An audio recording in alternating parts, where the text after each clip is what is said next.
conducta de haberme enfrentado a Alan García y a la dictadura de Fujimori y Montesinos, creo modestamente que el tiempo me está dando la razón. A eso quería llegar. Y que no me he equivocado, y que ciertamente si me asustaran los adjetivos calificativos no estaría sentado el día de hoy acá, defendiendo principios. ¿Lo insultan mucho, bueno, señor Cateriano? En la política hay que saber recibir golpes, pero también dar golpes. Y creo que en este contexto lo que estamos apreciando es a un Alan García desesperado, porque gracias a un trabajo de IDL Reporteros se ha desbaratado toda esta coartada que él preparó y que al final ha probado que Odebrecht le pagó $100.000 por una conferencia, no porque se trata de un intelectual de prestigio internacional, no porque es un estadista con reputación de eficiencia y honradez, sino porque esto formaba parte de un favor político, para decirlo de alguna manera, porque claramente acá hay indicios de un cohecho, y esto naturalmente tiene que ser investigado por el Ministerio Público y el Poder Judicial. ¿Le parece que se ha establecido la relación? O sea, porque el gran debate es si el expresidente García tenía que haber sabido que el origen de su pago era la caja 2 de Odebrecht. ¿Qué le parece a usted ese debate? Bueno, en primer lugar, un expresidente de la República no puede recibir dádivas de una empresa que ha sido contratista del Estado. Pero él dice que no sabía. sabía. Y el señor García es tan perspicaz que a esa conferencia viajó con el señor Barata, acompañado en el mismo avión, que es algo que se ha olvidado reiterar. Entonces, este es un escándalo de magnitud. ¿Por qué razón?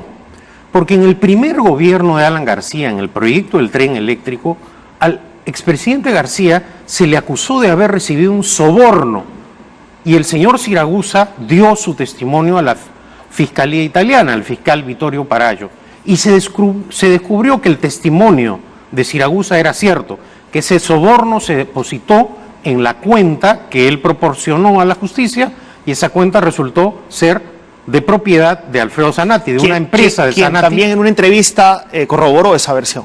No corroboró esa versión, fue otro caso. A raíz de una asignación de dólares MUC que en ese entonces los repartía a sus amigos Alan García, García citó a Zanatti y le dijo, bueno, ¿cómo es la mía? No tenía relación esa célebre frase con el soborno del tren eléctrico. Entonces lo que hay que preguntarse es cómo con estos antecedentes, en su segundo gobierno, no tomó las providencias del caso Alan García para que un soborno como el que se ha acreditado, porque el soborno de $24 millones no ha aparecido por arte de magia en el Banco de Andorra, es producto de una investigación de la judicatura brasileña, corroborada también por los propios funcionarios de Andorra y los ejecutivos de Odebrecht. Pero entonces, en este caso, ¿cómo responder que los que piden una investigación o los que solicitamos una investigación somos imbéciles, si lo que hay son pruebas de corrupción nuevamente en el mismo proyecto y en su segundo gobierno? Y acá no estamos hablando de odio político ni de venganza política, porque ¿quién ha tenido el poder estos últimos 24 meses en el Perú? La aliada del señor Alan García, la señora K. ¿Quién ha controlado el Parlamento? ¿Quién ha atropellado la constitucionalidad del país? El señor Mulder. El señor Mulder, él planteó 2 proyectos legislativos manifiestamente violatorios del orden constitucional. Se le advirtió, pero con la fuerza de los votos de Fuerza Popular hizo aprobar. Y el Tribunal Constitucional le enmendó la plana. Uno de ellos para ahogar la libertad de prensa, opinión y expresión en el Perú, es decir, una amenaza directa al sistema democrático. Entonces, quienes han venido amenazando el orden democrático no son precisamente los miembros de este débil gobierno, ni del anterior que cayó debido a la inconsecuencia de Pedro Pablo Kuczynski. Sí, hay varios asuntos ahí. Yo, antes de ir a la pausa, quería preguntarle si la donación del Cristo del Pacífico podría ser también implicada en este proceso. Yo creo que el tema más grave son los 24 millones de dólares del soborno. Eso está documentado. Y que las evidencias que ha mostrado ahora Gustavo Gorriti con IDL Reporteros son pruebas que de todas maneras tiene que indagar no solamente la Fiscalía, sino el Poder Judicial. Por supuesto. Y en esta ocasión, García, por vez primera, va a responder ante un fiscal independiente. No va a ser, como lo vimos hace algunos meses, un interrogatorio en donde cuente con Müller y Becerril amenazando o bloqueando a aquellos tímidos parlamentarios que intentaron interrogarlo. Le voy a reiterar la pregunta del Cristo del Pacífico después de la pausa. Vamos a una pausa y volvemos. ¿No le parece que está establecido en el reportaje IDL el vínculo de Alan García con Odebrecht? ¿Así de claro es el asunto? Y no lo digo yo, lo ha manifestado un abogado, no agente, como decía Alan García, que le gestionaba las conferencias, un abogado que ha manifestado también ante la justicia brasileña que a él se le utilizó para efectuar esta simulación de pago. Y ciertamente la simulación no legaliza el acto irregular, por decirlo de alguna manera en este momento. Así es, con simulación de hechos y de fechas y alteración de documentos, ¿no? Etcétera. Con lo cual, hay suficientes indicios, según usted, para probar cierta culpabilidad. Hay gente en el Perú que $100.000 le parece poco. No, es que no se habla muy de cantidad poco, acá, ¿no? Pero acá, los $100.000 que a los apristas les parece muy poco, es una cantidad no solamente cuantiosa para cualquier ciudadano peruano y sobre todo para cualquier funcionario público que ha ejercido el cargo en cumpliendo el deber, cumpliendo con su deber, mejor dicho, es una evidencia, una prueba que sostengo, reafirmo, el Ministerio Público y el Poder Judicial deben de investigar. ¿Y deberían dictarle prisión preventiva a Alan García? Bueno, creo que por lo menos estará pensando el fiscal en solicitar esa prisión preventiva. ¿A qué tanto grito de golpe de Estado? ¿Qué cosa es lo que pretende el expresidente García? Generar un ambiente de inestabilidad política. Pero en este caso, sus palabras no tienen la fuerza de antes. Hace algunas semanas, cuando hizo este planteamiento del golpe de Estado, ciertamente fue ridiculizado. Y también cuando acusó de carcelero al presidente Vizcarra.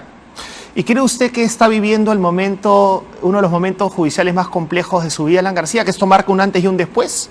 Bueno, yo confío que en esta oportunidad tanto la Fiscalía como el Poder Judicial cumplirán con una misión que anteriormente jueces y fiscales peruanos se negaron a cumplir. No hay que olvidar que casos en donde ha intervenido directamente el expresidente García siempre han habido sobornos. Se decidió depositar nuestras reservas internacionales en el BCSI de Panamá y se descubrió un soborno gracias a la acción del fiscal de Nueva York, Robert Morgenthau.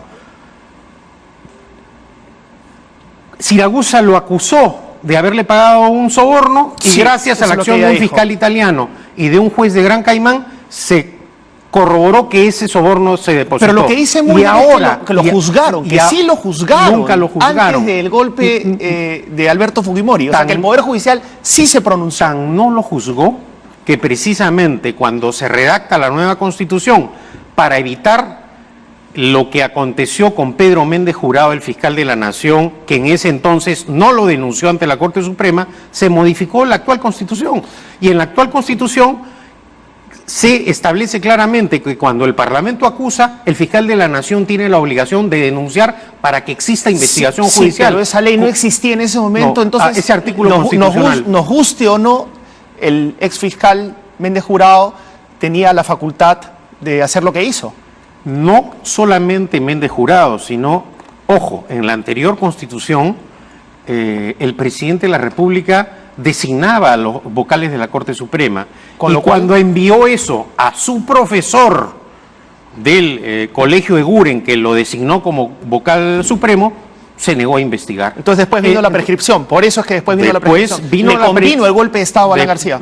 Después vino la prescripción en ese caso y en el del tren eléctrico, porque además en ese entonces tampoco existía la figura de lavado de activos. O sea, procesalmente le convino el golpe de Estado a Alan García. Alan, sin ninguna duda, es el único, creo, beneficiado con el golpe de Estado del 5 de abril, porque además él obtuvo el asilo diplomático de Colombia y con ello una protección jurídica.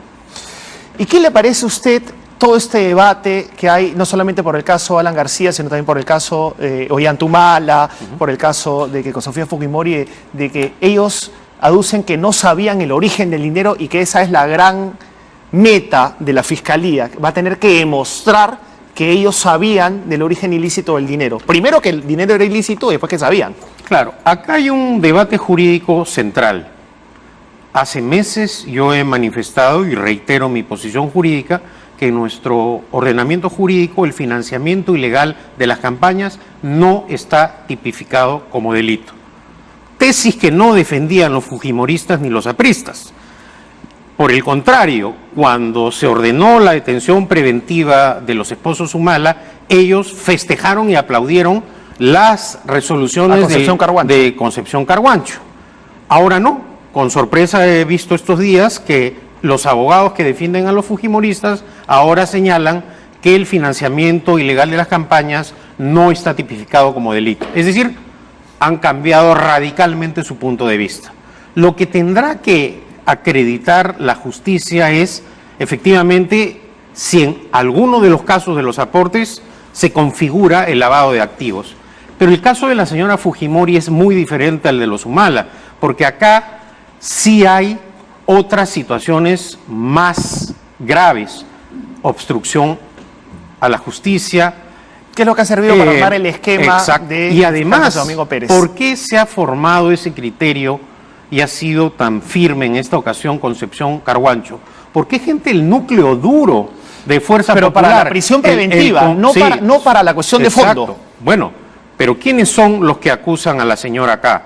Rolando Reategui, el congresista Salazar y el sobrino de Jaime Yoshiyama, que cuenta con detalles cómo entraba al closet del tío, la Jaime torre, Yoshiyama ya la flanqueó, quiero decir que ya puso una barrera diciendo ella no sabía. Bueno, que es un método fujimontesinista, fue el mecanismo de defensa que emplearon para defender a Fujimori y decir, él no sabía lo que hacía Vladimiro Montesinos, y eso se cae. Autoría mediática es lo que quiere decir usted. No quiero decir eso. ¿Qué reflejan los mensajes telefónicos de la botica? Que la señora Fujimori al detalle manejaba la bancada. Párense, aplaudan, gritan, cruza la sala, dale una palmadita a Vitocho. Con lo cual no se iba a dar cuenta ella de su escandalosa campaña millonaria presidencial. Ella no preguntaba de dónde salen los miles de dólares para fletar los aviones privados. Y Alan tampoco se dio cuenta de el pago retroactivo. Él nunca se ha dado cuenta de nada cuando le perjudica. Cuando perjudica a sus adversarios es cumplimiento de la justicia y la legalidad. Cuando lo afecta a él es persecución política, ciertamente. Pero usted también ha llamado persecución política a las denuncias en su contra. Hay una última de ellas que es por la compra de 20 aviones al gobierno de Corea del Sur. En absoluto, no me puede comparar usted a mí con Keiko Fujimori ni con Alan García. El término que usó. Yo, persecución de Fuerza Popular y del fujiaprismo, naturalmente. Pero política entonces, ¿o no? Yo le muestro un caso. Para la compra del satélite. Yo llevé al Parlamento el Tratado Ejecutivo Internacional para convalidar la compra del satélite. Fujimoristas y apristas votaron a favor, incluido Mulder, incluido el almirante que estuvo sentado hace un rato acá, votó a favor. Y se archivó después en la Fiscalía. Se aprobó el Tratado Internacional. Pero usted salió libre de la Fiscalía. Me acusaron. Luego esto fue a la Fiscalía y ha sido archivado. Confío que este caso de los aviones coreanos también será archivado, como ha sido archivado en 2 instancias la acusación por la compra de los aviones Spartan a Italia, como ha sido archivada la denuncia del audio, como ha sido archivada la denuncia de los ascensos militares. Pero deja que se investigue. Yo dejo que investiguen, no utilizo acciones de amparo, no tengo grupos parlamentarios que me defiendan, no tengo el poder económico que tienen ni la señora acá ni Alan García, y estoy acá tranquilo. Y tampoco digo que hay golpe de Estado ni alteración del orden constitucional, naturalmente. Antes de despedirnos, quería un pronunciamiento suyo con su experiencia sobre lo que tiene que pasar entre las fuerzas políticas, porque estamos todos pendientes del tema judicial, que es bastante grave, lo estamos procesando, pero ¿qué tiene que pasar? ¿Qué tendría que hacer Vizcarra y qué tendría que hacer, por ejemplo, el señor Tubino, representando a Fuerza Popular? ¿Cuál es su esperanza o no hay esperanza? Bueno, a ver, yo en Fuerza Popular no tengo ninguna esperanza, naturalmente, y mucho menos en un congresista como el señor Tubino, que en público dice que apoya a los miembros de las Fuerzas Armadas, pero por consigna política obedece a la señora K y ordena sus acusaciones injustas. Porque acá, mire, Bueno, a mí no me afecta. pero más allá Entonces del no creo Tubino, en la palabra del señor Tubino. Ya. Usted ha mencionado al señor Tubino, Ya, pero yo ¿de le Fuerza respondo, Popular, algún representante? ¿Qué tendría que pasar entre las fuerzas Lo políticas que tendría que pasar, por el bien del país? Lo que tendría que pasar es que respeten la legalidad, el orden constitucional, y es algo difícil que cumplan los fujiapristas. El caso de Mamani ya es Sí, una situación pero, que indigna. de La acuerdo, protección a congresista, Yesenia quiero ir un Ponce. poco más arriba. No soy congresista. Perdón, es que lo ha sido, entonces queda la huella de su paso por el Parlamento y también en el gobierno nacionalista. Pero ¿no? en el gobierno nacionalista tampoco he sido parlamentario. Fue primer ministro. Eso sí. Su huella política. Tiene una huella política usted, pues, Bueno, señor Cateriano. le agradezco. Entonces, lo que le quiero preguntar es qué tendría que pasar después del referéndum. ¿Es, digamos, un punto de quiebre el referéndum? Es fundamental el referéndum. Ok, ¿y después Porque qué tendría que pasar? Yo creo que el referéndum es una magnífica oportunidad que tiene el pueblo del Perú para apoyar las reformas que ha impulsado el presidente Vizcarra con acierto. Y esa es una magnífica oportunidad en donde, de acuerdo a los resultados electorales, se deberá plantear un diálogo en ese contexto. Con las fuerzas políticas, entre ellas Fuerza Popular Naturalmente. Pero ojo, lo que hay que hacer también es luchar contra este cártel de partidos existentes en el Parlamento que evitan que, por ejemplo, candidatos que lideran las encuestas como Guzmán o Mendoza no tengan inscripción electoral por una ley que los propios partidos que están en el Congreso no han cumplido. Juez y parte, ¿no? Vamos.